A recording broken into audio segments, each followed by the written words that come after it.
Hello everybody, Всем привет. Today I'm going to work on the shadows underneath various creatures.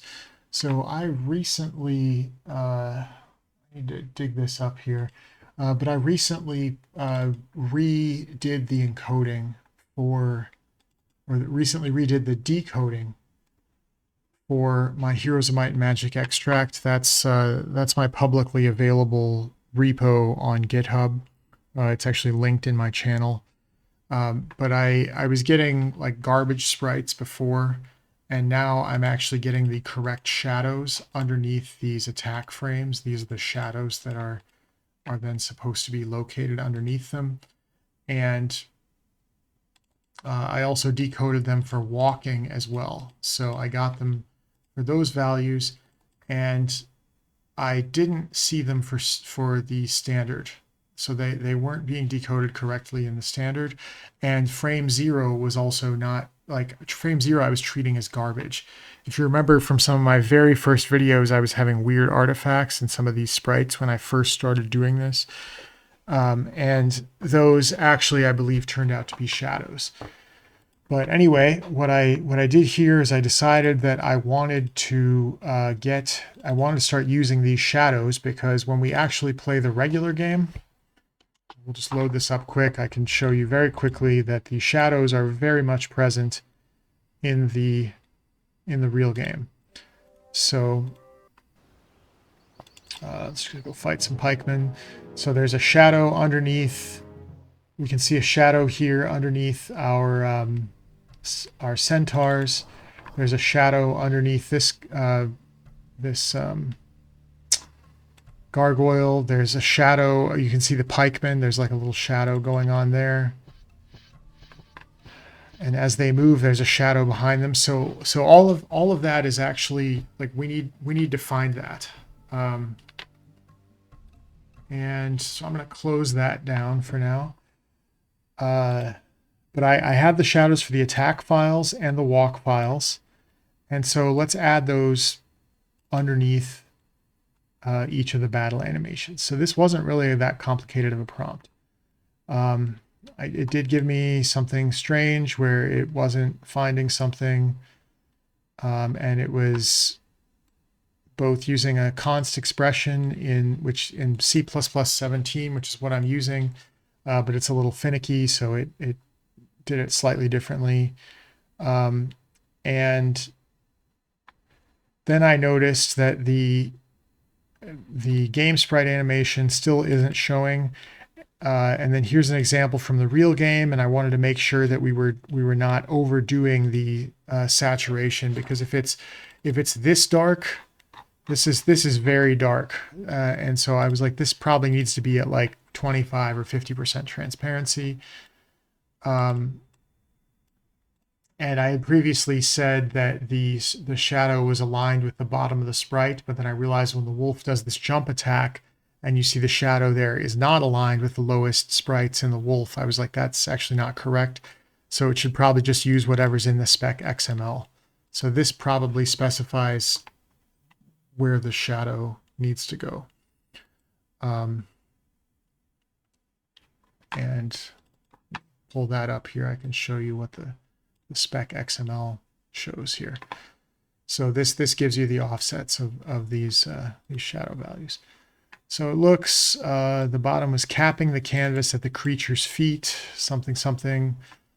I didn't even test it. I just asked about the transparency level, and it said we're at 50%. And then I said, I'm still not seeing any shadow pixels. Let's look at the battle screen and see what's going on here. And basically it wasn't decoding them correctly. So now we have the correct logic in ICN.H. And so I started seeing shadow pixels now for the walk frames and the ranged attack frames only. And I'm gonna pause there and actually show you what this build looks like. So let's go attack some peasants. So watch underneath my paladin as he walks, his shadow appears and then it disappears. So he's kind of vampiric. Same with the dragons, same with these guys, same with that guy. even when our archer shoots now, his shadow appears and then it disappears. So the shadows are there, but they're not there for just the standing and the attack frames. And so that made me realize, like, oh, I actually probably missed something in my decoding. So I had previously thought that I had fully solved my Heroes of Might and Magic 1 extract file, and it was just perfect. And nope, I still messed up something. And so the standard file, the STD, whatever it is, standing attack, I don't know what you call it. But that file did not decode correctly. So if we look here, like archer standing, there's no shadows, and it's missing frame 0, which also is not correct. So I was thinking about, okay, what are we going to do here? So I actually paused this, like this is actually my next prompt here. And I actually switched over and did a check of my decoding project. So I have this HOM1 extract coding project. I dropped in my ICNH files that were working in my current game, and I said, you know, we need to check if this. Actually, I took a bunch of this speculation from this previous post here, because this was great context where the shadow silhouettes are not being pulled out correctly from the walk and attack shadows, and then when they started appearing, it said, oh, everything was being treated as, again, this original index range under 20. That was, in my previous extract code, that's what was discarding these shadows or decoding them as color, and basically they just came out as garbage. And so I realized, it's doing that again. So why don't I just take this as context and let's just dump this in. So I dumped in all of that as context. And then I said, I think the STD files in frame 0 are actually possibly shadow frames. Can you check this possibility? Here's a Python script. Here are some files. So I gave it a few of these STD files, the paladin, peasant, archer, dragon, dwarf. I just selected a handful of them, threw them in there, threw in my battle sprite info and the README for my Heroes of Might and Magic 1 extract, and then the 2 ICN files that were edited for getting the shadows to work, because they had some cool comments in there as well. That would be useful context for this. So now the AI looks at all this, comes up with a plan. F0 is the full body silhouette shadow for the standing pose, and all the other outlines are visible. And so we actually have ground shadows for the death frames, the attack frames. We have the ground shadow for the standing frame, and ground shadows for the attack overlays. So that's cool that it found all this, and I was a little intrigued. I was like, well, what does this look like? So let's actually go and look in my hero's shadow decoding. So this was the archer attack frames that we knew, but now we have these archer standing or STD file frames, whatever. You can't really see this very well, but this is literally the outline. So this is what is outlined when you're highlighting the creature in yellow, or when you have a blue spell effect for a positive spell effect or a red spell effect for a negative spell effect. This is the outline that then the pixels are color cycled. So that's how this changes colors. And before, I was doing like a manual, kind of probably computationally and memory intensive draw of like expanding the outline of the creature, and it looked good, but this is going to be the better way to do it, to use this to highlight the creature and to highlight the spell effects. This shadow body is going to be useful for glowing. So anyway, now I've decoded these correctly, whereas these were not decoded correctly before. Let's just look at a few others here. What else can we see? Like the dwarf, we've got this nice shadow, and we've got, you can see his axe is a little bit in front here. well, okay, again, you can't see this because it's on a dark background. You can't see that very well. Let's have a look at the dragon. We have a whole bunch of frames here for the dragon, but all these shadows, we have a nice outline. And in these outlines, we have little bits around the wings and around the legs, and so the outline effect is just going to be nicer. So it's going to be higher quality than what was done before. So I did decode this. That was great, you know. And then I've also made a KB extract to extract things from the original King's Bounty. Sorry, not King's Bounty. Before the Heroes of Might and Magic game was released, there was an early 1995. There was a CES demo that's out there running around, and so I pulled out the KB.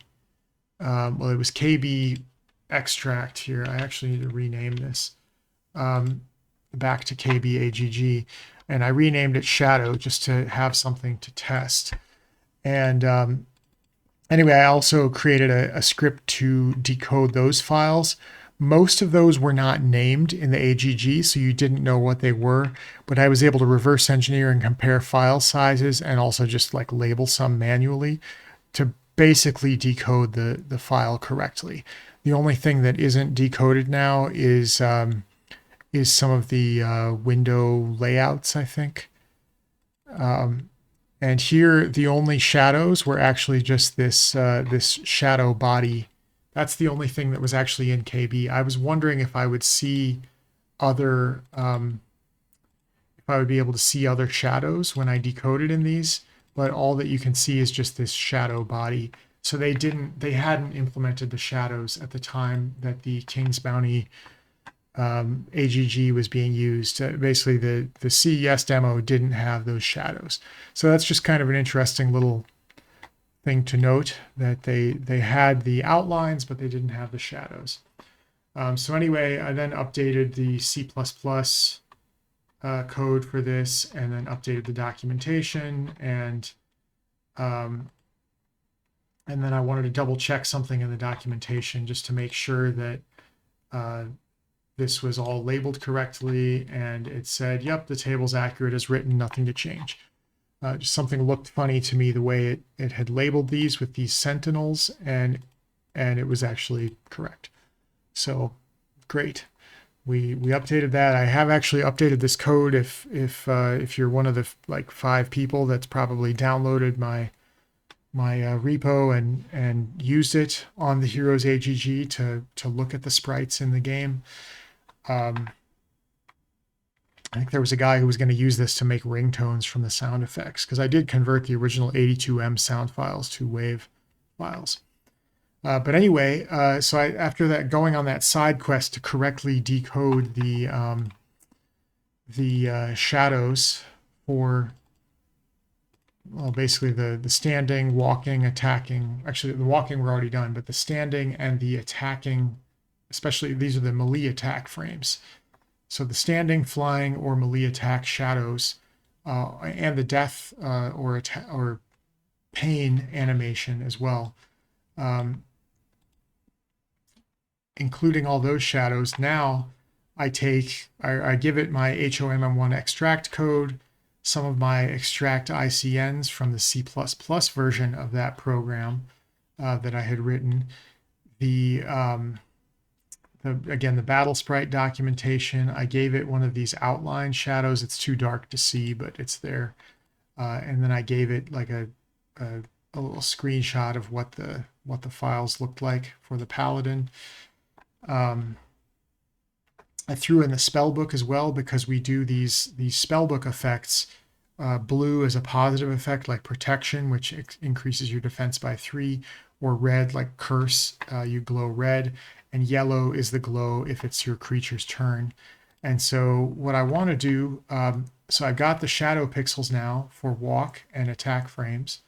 Those are showing up in the current build that I have, but I'm not seeing the standard ones because they're not being decoded correctly.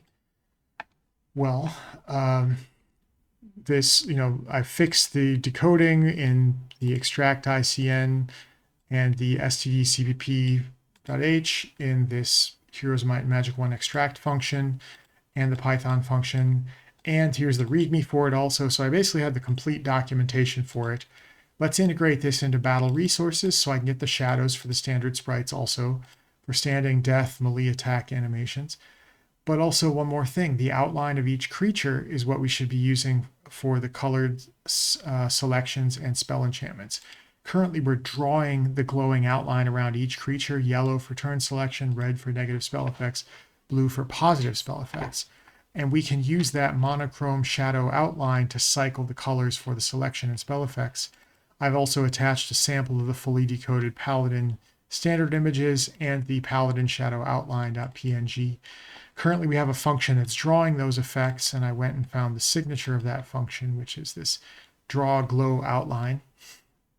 It works on a battle sprite, whether it's mirrored or not, and then has some X or Y and a pulse, like what the time is, how frequently the colors pulse between. I think it's like 4 colors that I pulse between or I cycle between. Let's update that function and use the shadow outline for each creature instead. So it has what it needs. It goes in and makes the changes to add the standard outline and the shadow collection after the attack shadow block.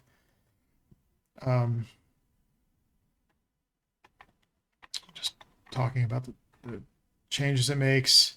It does this composite shadow baking. Updates this. It does a new implementation and does 8 frames, I guess, of pulsing instead of this old GPU readback version that walks across pixels. And the body sprite drawn on top naturally masks the interior.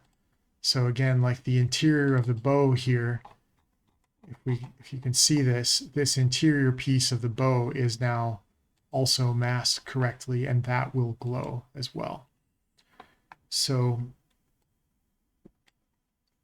and then I want to update the documentation, and let's actually have a look at what this build does, and let's check the glow, see if it's working.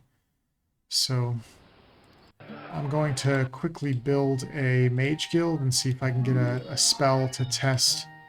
Okay, we got bless. That'll do. So let's go fight something not too gargoyle-y. How about these peasants? So the glowing is working. We have shadows now on all these creatures. I like to see that.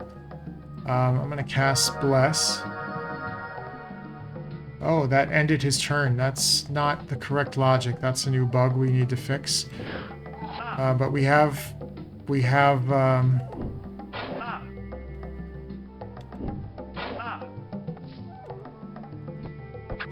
actually, also, the spell effect is gone when I cast Bless there. It ended his turn, and it was... Okay, so I think it might have broken our spell effect. That's interesting. I'm glad I tested it. I hadn't actually tested that before making this video, so... Interesting.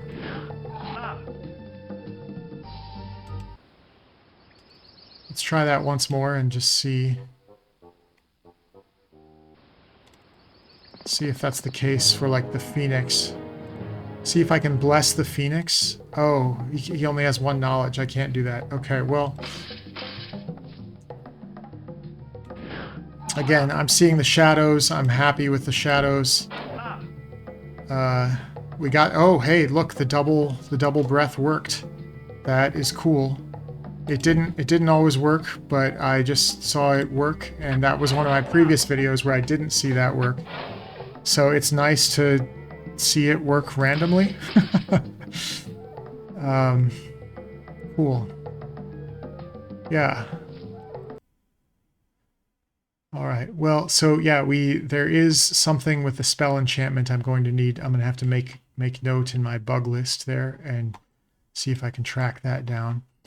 But we did get the shadows actually working. And, you know, some of these things seem kind of silly, but like it just feels really good to be doing it correctly and be like properly decoding the files, properly putting them in there. Currently now, I think my Heroes of Might and Magic 1 extract function is complete. I've said that before, that I think it's complete. I'll probably find something else where it's decoding something the wrong color in some way, but currently I think it's as complete as I'm going to be able to make it without fully decoding the binary files that handle the dialog boxes. And I've only like pseudo decoded those. But you know, the Heroes of Might and Magic 1 extract and the KB extract are both working really well now, and I'm pretty happy with how they're doing. And I'm also pretty happy that I have these new shadow.